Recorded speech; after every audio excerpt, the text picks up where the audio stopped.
दुनिया में सबसे ज्यादा खाया जाने वाला फल कौन सा है? केला।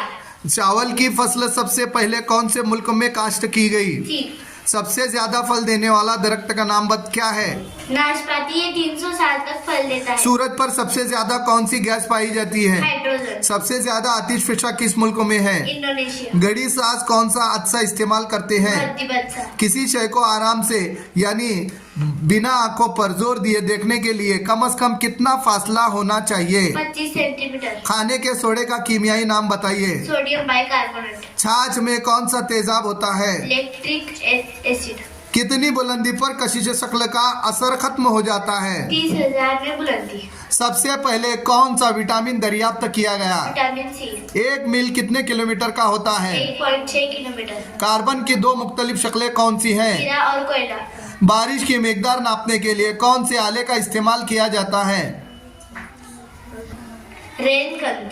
कार्बन डाइऑक्साइड के ठोस शक्ल को क्या कहा जाता है? खुश्क बर्फ। Very good.